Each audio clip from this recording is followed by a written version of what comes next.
So I want to start by taking you back 25 years, which I'm sure most of you weren't even born yet. There was a widespread concern of a potential global computer failure called the Millennium Bug.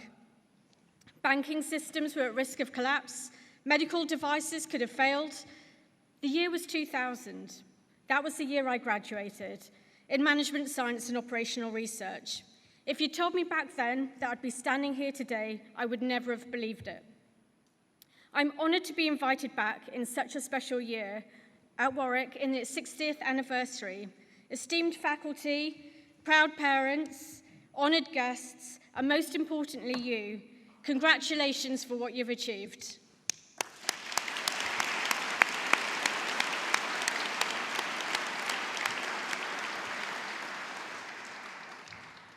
My experience at Warwick has taken me where I am today. I've had the privilege of working in over 10 countries, sat on the executive team of a top FTSE 100 bank, and now management consultant supporting some big global brands, and chair of Women in Data, which is a community of 90,000 across the globe. My time at Warwick taught me the importance of being pragmatic in business, learning to get things done and focusing on the outcomes whilst thinking big. It's not just what I learned academically, in those lectures, reading all those books. It's what I learned socially, and I'm not just talking about those Monday nights out in Top Banana, as it was called back then. That's given me my edge. The connections I made, the lifelong friends I gained, has given me the platform to do the things that I never dared to dream of.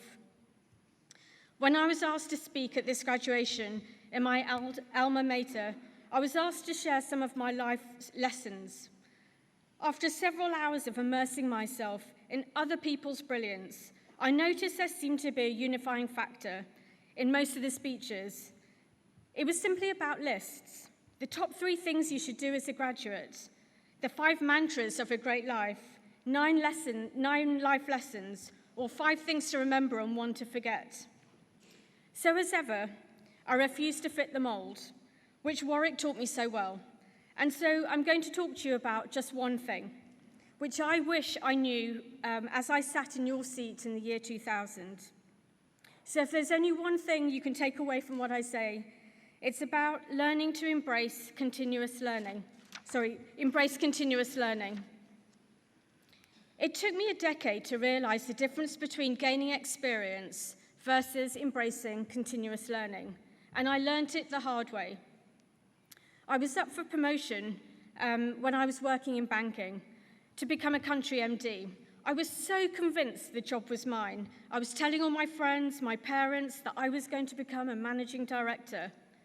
I'd never prepared myself for the feedback that I was about to receive, which is, Payal, you don't have the right leadership skills for the role. The day after this devastating news, I saw one of the bosses that I knew hadn't supported my promotion. He could see in my face my eyes were still swollen from all the tears. And he said to me, be a football player and get back up and be stronger. To be honest, at the time I was really frustrated by his comments. I asked myself, why didn't he tell me this before rather than after the event of my shortfalls? It was on my way home that when I was reflecting on his comments, that I realized I'd stopped learning. I rang him later on that night, and I asked him to become my mentor and help me learn how to become a better leader. This moment changed my life. As the uses of AI become more widespread, disruption will become the reality. The characteristics that make us human are going to become even more important, and the only way we're going to win is through that continuous learning. This is not about AI making us get faster. It's about, as humans, we need to reimagine and learn to use AI to do things differently. My greatest learnings have come from failures. We need to accept that this will become the norm.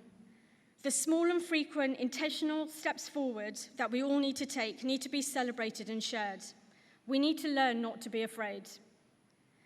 Today, you join an incredible Warwick alumni of a community of 300,000 across the globe. Leverage the community, continue to build and nurture the relationships that you have formed. I want to wish you the greatest success in the lives that you have before you. In the words of Taylor Swift, you will screw it up sometimes, but just remember, those moments will be your greatest gifts. Thank you.